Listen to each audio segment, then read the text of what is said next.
According to September 2019 Business Insider, the gaming industry as a whole is anticipated to produce global revenues of upwards to $139 billion by 2022. Just in Canada alone, there are over 600 companies producing games, and the vast majority of those, over 80%, are small businesses. It's clear that there are a lot of opportunities and the potential is enormous for the gaming entrepreneur. But how do you take a game that you've poured your lifeblood into developing and launch it to a global audience as a small business? Today, this is the question that we're going to ask on the Global Canadian Business Forum, the platform for the Canadian entrepreneur looking for inspiration, information, networking opportunities, and advice on international trade.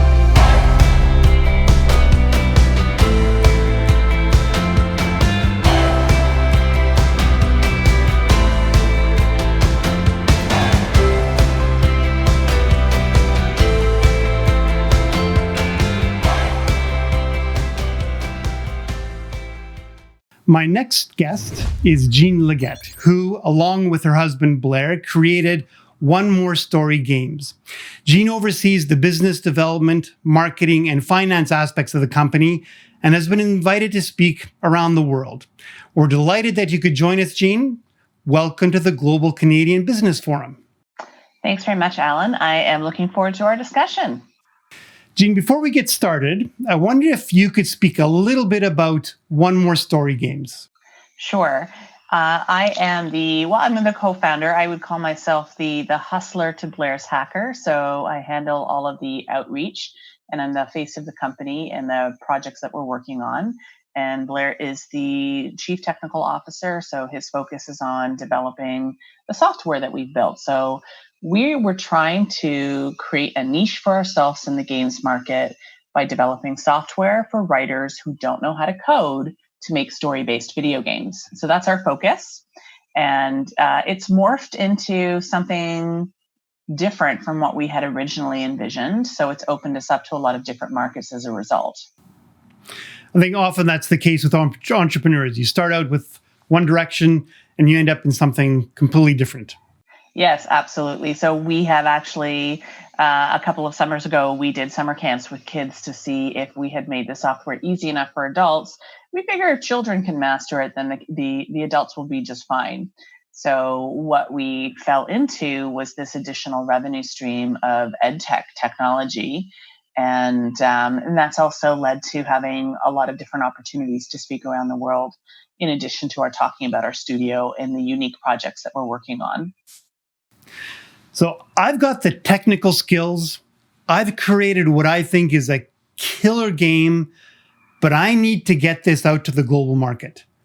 Where do I start? Well, I would say that the first place you need to start is by connecting to community.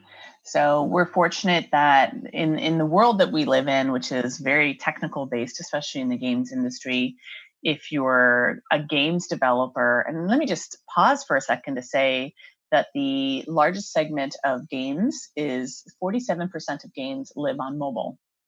So our smartphones are a huge driving part of the games economy, primarily because in developing countries, they don't have access to laptops and, the latest consoles to play the latest games. And they certainly don't have the bandwidth to be constantly streaming all of the games. So mobile is a huge push. And I think that it's at 47% now. It's going to soon overtake the rest of the games industry. So that's a really big piece of it. So there's a couple of different ways that you can get yourself out into the global market. One is to do this stealth marketing plan as you are developing your game or your app, whatever it is, and being connected to community. And by that, I would mean using Discord, which is an online chat server that people in the gaming community use. You can have a presence on any of the other social platforms. I would say these days a really good one is Twitter, and just including things like screenshots from the games and trying to build that sense of community, right? Because you could make the greatest game in the world and put it up on the App Store and get no downloads because you haven't done the work to connect with people. So that's actually one of the biggest things is you need to have the community. You need to have your champions and cheerleaders blowing that horn for you. So let's say you have all that. All right, so we put you up on the App Store, or you're on Steam, and you're doing okay. Once you're out there into the big wide world, hopefully you're doing the work to do the outreach for the journalists and the Let's Play video players. There's because we live in this online space, all of your resources are online, right? It's kind of a little bit like the Wild West. Pardon me. It's a little bit like the Wild West right now. We're into this new age of games. There's very specific marketing strategies that you can take for promoting your games if they're mobile.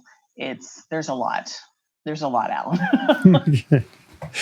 What about the trade shows that we see coming up? I know that in November of this year, the Trade Commission Service, with Global Affairs is working with a trade show in Montreal. Trade shows, there are game developer conferences, there are game developer expos, there are mixed expos. So Penny Arcade Expo that typically is in, Seattle, Austin, Boston. So there are 3 different consumer-facing trade shows. So that is an opportunity for people to go out and have people play test their games and get some feedback, maybe generate some buzz. There is a Canadian company that created a game called Cuphead, and they showed it at one of these expos. And I guess the camera guy that was wandering around the expo just got a quick glimpse and was walking away, and he heard in his earpiece, go back to that game. And so they ended up getting picked up by Microsoft as a publisher and have gone on to sell, I think, 3 million copies of their game. So, trade shows can be good, and they're awfully expensive as an investment. Like, that's the other thing. A lot of people in the indie game development space, they're creating games, but they're not necessarily thinking about creating a business. So you do need to ask yourself the same questions that any business person would is, why am I doing this? Is it because I really like my hobby and I want to do this as a hobby, or do I want to make money? So if they want to make money, then they need to have that marketing plan. They need to build their community, and they need to make a decision. Is the return on investment for going to this trade show are these the right people for my game, right?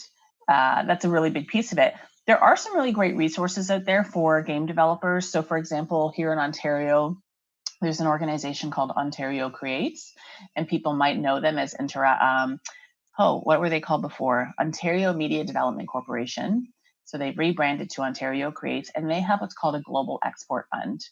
And that allows game developers specifically to apply for funding to go towards half of their travel expenses for trade shows. Not conferences to learn things, but trade shows specifically for the purposes of exporting and gaining new contacts in other communities abroad. So if you were to pinpoint maybe 3 pieces of advice for somebody just starting out, maybe they're just starting to complete their project, or as complete as yes you can, because it's an ever evolving process, I would imagine. What would you give in terms of advice for those people that really want to make this a business? Gosh, find people with experience to talk to, whether you are paying them as a coach or a mentor. Find the community that's local to you. So almost every major city does have game developer meetups. And for those of you that are not in a major city, like we lived 2 hours outside of a major city for the longest time. So it was very rare that we would get into the city to meet people. And make use of Twitter, make use of game developer Twitter, because we are all on there, #GameDev. And you'll find thousands of us with lots of great resources. There are some really fantastic resources for learning the business side of things on YouTube, what's called the GDC Vault. So if you aren't familiar with the GDC Vault, that is the vault of publicly released videos from the Game Developers Conference.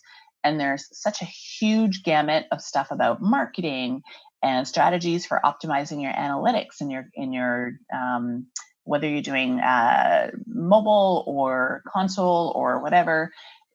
there's such a wealth of information there.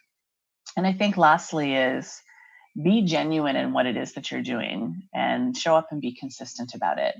I know for us, a lot of our success has come from our passion, from our vision, and our drive to never give up. Right? We've had a lot of challenges over 6 years, but we've also published 7 games, and we've got a #1 New York Times bestseller that we're working with, and we've done summer camps, and we've traveled the world. So, yeah, it's decide what's important to you, and then find those people that want to support you through it. There are some common threads in there, regardless of the sort of business that you're getting into. I've spoken to a lot of chambers of commerce and business councils around the world.